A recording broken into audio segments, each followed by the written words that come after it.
Guys, new year റെസൊല്യൂഷൻ്റെ ഭാഗമായിട്ട് ജിമ്മിലേക്ക് പോകാൻ തയ്യാറെടുക്കുന്ന മെമ്പേഴ്സിന് വേണ്ടിയിട്ടാണ് ഈ ഒരു വീഡിയോ ചെയ്യുന്നത്. ഏറ്റവും കൂടുതൽ മെമ്പർഷിപ്പ് വരുന്ന ഒരു സമയമാണ് ജനുവരി. അതുപോലെ തന്നെ ആ എടുത്ത മെമ്പർഷിപ്പിൻ്റെ പകുതി ആളുകൾ ഇല്ലാതെയാവുന്ന ഒരു മാസമാണ് ഫെബ്രുവരി മാസം. തീർച്ചയായിട്ടും ആ ഒരു ജേണി എങ്ങനെയാണ് ചെയ്യേണ്ടതിനെ കുറിച്ചിട്ടും എന്തുകൊണ്ടായിരിക്കാം ആ ഒരു വ്യത്യാസം വരുന്നത്, ആളുകൾ എത്തിച്ചേരാൻ വന്ന ആളുകൾ പോകുന്നതിന് കാരണം നോക്കിക്കഴിഞ്ഞാൽ നമുക്ക് മനസ്സിലാവും.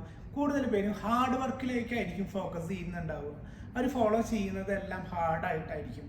ആ ഒരു ഹാർഡ് എന്നുള്ളത് മാറ്റി സ്മാർട്ട് വർക്കിലേക്ക് കടക്കാൻ സാധിക്കുകയാണെങ്കിൽ തീർച്ചയായിട്ടും ആ ഒരു ജേണി നമുക്കൊരു ബുദ്ധിമുട്ടില്ലാതെ പോകാൻ പറ്റും. സ്മാർട്ട് എന്ന് പറയുമ്പോൾ മറ്റൊന്നല്ല, നമ്മുടെ ലൈഫ് റൊട്ടീനാണ് നമ്മൾ ശ്രദ്ധിക്കേണ്ടത്.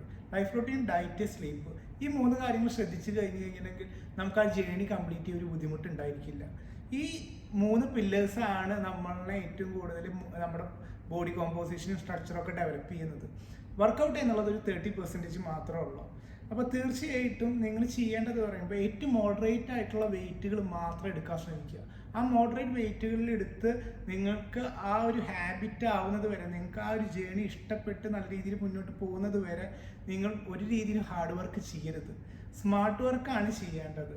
മറ്റൊന്നും കൊണ്ടല്ല, നിങ്ങളുടെ മസിൽസിന് മാത്രമല്ല ഒരു പെയിൻ ഉണ്ടാവുന്നത്, നിങ്ങളുടെ ബ്രെയിനും അത് നല്ല രീതിയിൽ എഫക്റ്റ് ചെയ്യുന്നുണ്ട്.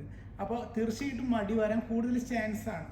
ഈ ഒരു കേസിലേ നല്ല ഏത് ഒരു കാര്യത്തിലേക്ക് പോവുകയാണെങ്കിലും കൺസിസ്റ്റൻ്റ് ആവുന്നത് വരെ, അല്ലെങ്കിൽ നമുക്ക് ആ ഒരു ഹാബിറ്റ് ആവുന്നത് വരെ നമ്മൾ തീർച്ചയായിട്ടും ഏറ്റവും എളുപ്പമായിട്ടായിരിക്കണം ഓരോ സ്റ്റെപ്പും ചെയ്തു പോകേണ്ടത്.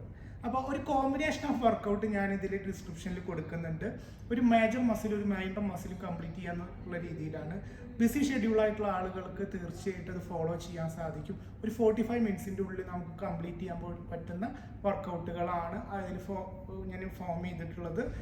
യഥാർത്ഥത്തിൽ നമുക്കൊരു ദിവസം കവർ ചെയ്യുക എന്ന് പറയുമ്പോൾ 1 മേജർ 1 മൈനർ മസിലാണ്. അപ്പോൾ chest and triceps, wings with biceps and shoulder with traps with deltoid and 1 day leg and last day നമുക്കൊരു ഹിറ്റ് വർക്കൗട്ടും ചെയ്യാം. അപ്പോൾ അങ്ങനെ ചെയ്ത് തീർക്കുമ്പോൾ നമുക്കൊരാഴ്ചയ്ക്കുള്ളിൽ എല്ലാ വർക്കൗട്ടും നമ്മുടെ ഫുൾ ബോഡി കംപ്ലീറ്റ് ചെയ്ത് തീർക്കാൻ പറ്റുന്ന ഒരു കോമ്പിനേഷൻ ഓഫ് വർക്കൗട്ട് പ്ലാനാണ്. അപ്പോൾ ഒരുപാട് പേര് ചെയ്യുന്നതാണ്. പുതിയതായിട്ടുള്ള ആളുകൾക്ക് അതിലേക്ക് കടക്കാം. പക്ഷേ അതെല്ലാം നിങ്ങളുടെ ട്രെയിനർ എങ്ങനെയാണ് ആളുടെ അഡ്വൈസ് അനുസരിച്ചിട്ട് പോകാൻ ശ്രമിക്കുക. പ്രോപ്പറായിട്ടുള്ള ഫോം, ടെക്നിക്സ് ഒക്കെ ഒരു ട്രെയിനർ പറഞ്ഞു തരുന്നത് പോലെ ചെയ്യാൻ ശ്രമിക്കുക. ഒരിക്കലും വാമപ്പ് ഇല്ലാതെ വർക്കൗട്ട് ചെയ്യരുത്. Warm up and warm down most important phase ആണ് ഒരു വർക്കൗട്ട് പ്ലാനിൽ. ആ ജേണി നല്ല രീതിയിലാവണമെങ്കിൽ തീർച്ചയായിട്ടും proper warm up and warm down ഉണ്ടാവണം. തീർച്ചയായിട്ടും എല്ലാവരും ഹെൽത്തി ആയിട്ട് ഇരിക്കാൻ ശ്രമിക്കുക. Stay healthy, stay strong. Happy new year. By.